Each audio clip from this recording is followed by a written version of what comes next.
why there's so much pressure on Trey Lance. I mean, if it's true that the Niners had an option to get Tom Brady and didn't want him, which it seems that it probably was the case, we know they didn't want Patrick Mahomes.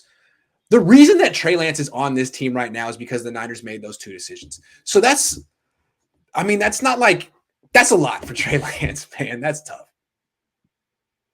Yeah. Yeah. To me, it's not just that, right?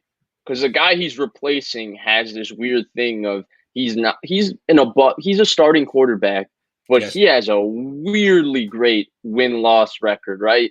Yes. So like that's another thing that adds pressure. Then you Yes. add into the fact that he comes into a division where there's three guys who look very established and have been really, really good players in different seasons in the NFL. So that's added pressure to me. Like, I think that part of what makes Trey Lance special to me is the fact that he seems like the kind of guy that doesn't get shaken or rattled by this. Like, he seems to have such an understanding of the entire NFL and their business. And I just go back to say it because obviously I don't know Trey Lance or anything like that, but I mean, I've never seen somebody like maybe Dak Prescott, the only person that as a rookie that's just this impressive at just talking to the media. And, it's not like just talking to the media like the way Jimmy does it, where they're faster flying around, ha, ha, ha, give him a smile, cuff the lips and do one of these. He actually gives you these engaging, interesting answers and is respectful, like to give you those answers, but he's not trying to say anything and he's so well aware of how not to say anything. It's There's like a maturity. There's a maturity there, right? An emotional maturity. Yeah. I don't know what you want to call it. Yeah. Yeah. And I'm his age, right? I'm his age. So like I know how pressure on this impressive. kid and he's over there acting like he's 30. I know how impressive it is because I know I definitely couldn't conduct and carry myself the way he does. And so I'm extra impressed because of that. So I think that the problem isn't the fact that he won't live up to it, but to say there isn't pressure, not to mention because the Niners have basically flirted with every single quarterback that's come out into the market, and they have never pushed their chips into the middle for any of them. And then they finally did it for him. So something has to make him the guy that they go all in on when they didn't go all in on Matthew Stafford. They didn't go all in for Tom Brady. They didn't go all in for, you can just go down the list, right? Just add it all up. They passed on Mahomes. They passed on Brady. They are pushing Jimmy Garoppolo out the door. They passed on Wentz. They passed on Stafford. They traded 3 picks for this guy. I mean, it's a ton. It's dizzying, but it seems like he's built for it. Right. And not to mention, right, you mentioned how they trade the 3 picks. What's important about the 3 picks is that they were comfortable with him being the guy that goes third. They didn't care about the 2 quarterbacks that went 1 and 2, especially the guy who's going 1 is considered to be like in the John Elway tier of draft prospects. They were like, okay, take him. We'll give up 2 picks and trade and swap the 3rd one to get the guy at 3. So like, real quick, to be fair to them, I mean, in the bright side, I do think that Trey Lance is the most talented of the quarterbacks in this draft in terms of ceiling. So I don't know if he'll make it, but I think he has a chance to end up being the best quarterback from this class. I think he does. He has a chance. Which is, I mean, I don't think freaking Mac Jones has that chance.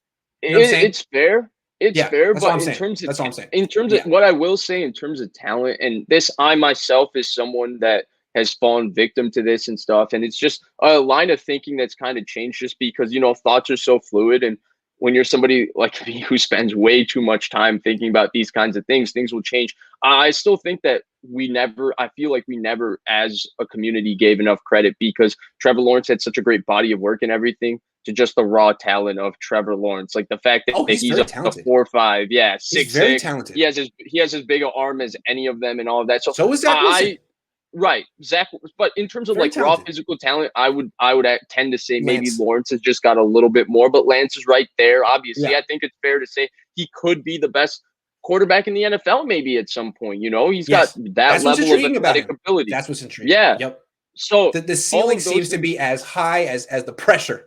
So let's see if he can make Right. But that pressure is immense because I think they've reached a point where given all they've given up and everything, and given what Jimmy's been, obviously there's conflicting opinions on how good Jimmy is. I've seen people rank him as high as the 12th or 11th best quarterback in the NFL. I personally would put him 8 or 9 spots below that. I think he's somewhere like 18 to 25 somewhere there, like in tier 3. You know how Sando does the GM tiers? I think Jimmy's firmly planted himself into a tier 3, which they said is just a starter, but you can win with him if he has a ton of help and all of that. So I think Jimmy's firmly entrenched as a tier 3 guy with little fluidity. I don't see him moving further up, especially with his athleticism seemingly waning and him getting more nervous and nervous in the pocket as the years go on. And he doesn't seem to be getting better mentally by enough of a margin for you to say, because he doesn't spend enough time on the field for all of that. So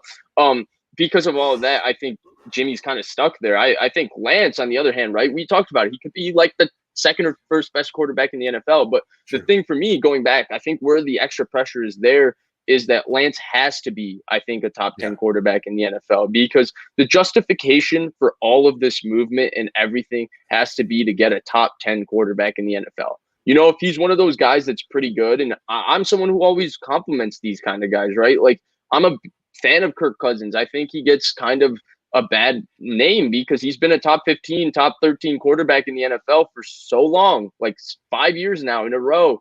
And, you know, it's just that he's just not one of those elite guys. And that's why everybody puts all that on him. And Derek Carr's another guy in that same conversation. And Lance is more talented than those guys. That's not what I'm saying. I'm not comparing them. I'm saying, let's say he's the kind of guy that's just a starter in the NFL for 5-6 years in a row, being a top 15 quarterback, putting up great numbers, playing really, really good football.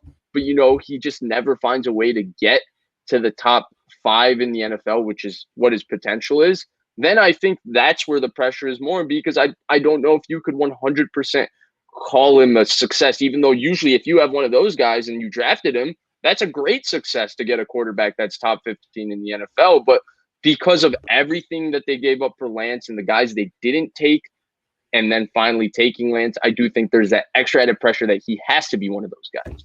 Okay, last thing I want to say before we move on, because we're going to be talking a lot today about financials, payrolls, money, which is boring. But I think it's important to look at teams this way. And I think it's important to look at quarterbacks this way. So when people like rank quarterbacks, I think it's a little bit of a disingenuous exercise. Like, I like Jimmy Garoppolo at 10 million, you know, I think I like him there at 27 million. I don't. It's so I feel like that has to be factored in. It's not just like, where are you 12? Are you the 12th best quarterback? Like, depending on the price, I like you differently, you know? So that's the only thing I would say about it. And the thing with Trey Lance is, while he's on the rookie contract, he doesn't have to be a top 10 quarterback. If he is, you're built. But if for him to work out, he definitely does have to be worth the money they're going to pay him down the line. So I agree with that, because I'm someone who does subscribe to that thinking. Like, sure, like Jimmy Garoppolo might be better than quarterback X. Like, I used to talk about this with Andy Dalton like 6 months ago. Sure, Garoppolo is better than Dalton, but I'd rather have Dalton at 10 million than Garoppolo at 25 million. That's the point. Yes. Right? Like, Garoppolo is a team sport. Never going to say Garoppolo isn't better than Dalton. He's definitely better than Dalton, but the conversation changes when they're give me Jimmy Garoppolo easily, no doubt. All right, let's move on. But what I did want to say in regards to Lance and that conversation is that I think you talked about it right. He doesn't have to be like a star quarterback as a rookie, because they can put enough around him for him to help. But the problem is that the guy that he's replacing was the kind of guy that if they put a lot around him, he can help. He can win, right? So that's where I push back and say, no. The pressure has to be that it's not just a guy that you can put a lot around as a rookie and he can win. It has to be, and he has time to develop into that guy. I think that's what you're also saying. But there has to be some sort of an ascension, maybe in 3 or 4 years, and we're all hoping, and I think it will happen, where he does become the guy where we don't need to put that much help around him, and he'll get the job done. No, all I'm saying is, though, like, I feel like we think that Cleveland's a real Super Bowl contender. We both think that Baker Mayfield isn't necessarily elite. Like, he's not I don't know if he's a top 7, 8 quarterback, but he's good enough at his price point with this team. That's all I'm saying. Like, if he could beat Baker Mayfield, and I think he definitely could. So